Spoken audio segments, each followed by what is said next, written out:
مساعد وزير الخارجية الأسبق. أهلا سعادة السفير. سعادة السفير، اهلا بك. مساء الخير. يعني القمة بتاعت أول امبارح دي بدت مفاجأة، خصوصا أن كان في اتجاه شديد لعقد القمة في الرياض. هل معنى كده أن قطر قدمت تنازلات أو التقت بشقيقتها الخليجيات في أرض وسط ولا لا؟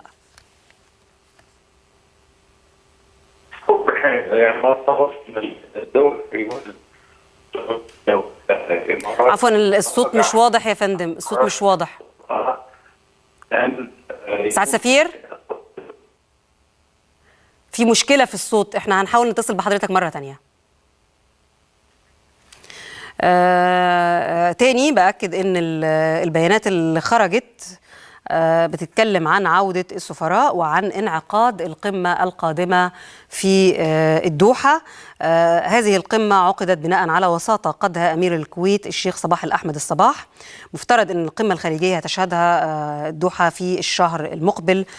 قطر كانت اتهمت من قبل جيرانها في الخليج بالتدخل في الشؤون الداخلية ودعم المعارضين، وأيضا تجنيس مواطنين بحرينيين، بالإضافة طبعا لاتهامات بدعم جماعة الإخوان المسلمين.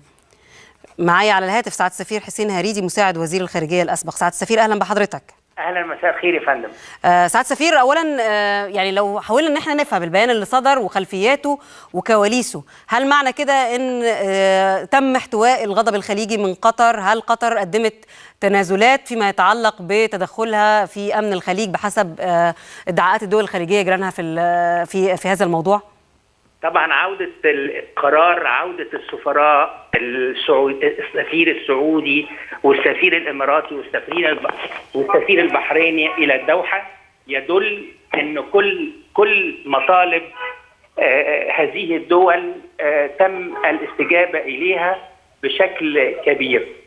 من ناحية اخرى ان اتخاذ هذا القرار قبل موعد انعقاد القمة الدورية العادية لمجلس التعاون الخليجي يدل على إرادة مشتركة من قبل كافة الدول الأعضاء في المجلس عقد هذه القمة الدورية في العاصمة القطرية الدوحة في التاريخ المحدد لها.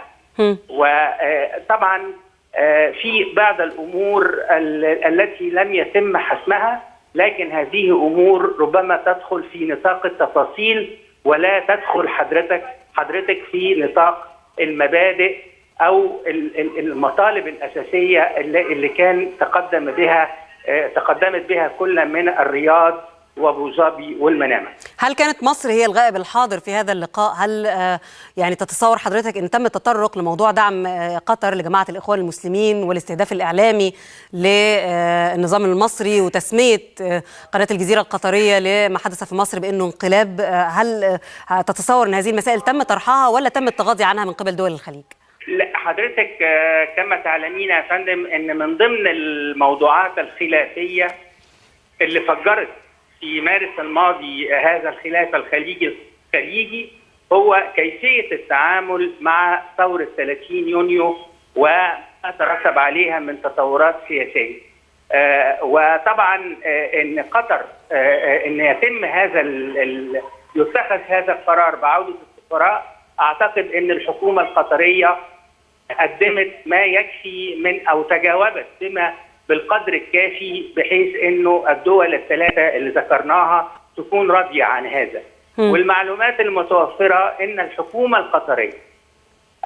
القطريه خصوصا بعد وصول سمو الامير تميم للحكم في يوليو 2013 تريد فتح صفحه جديده مع مصر.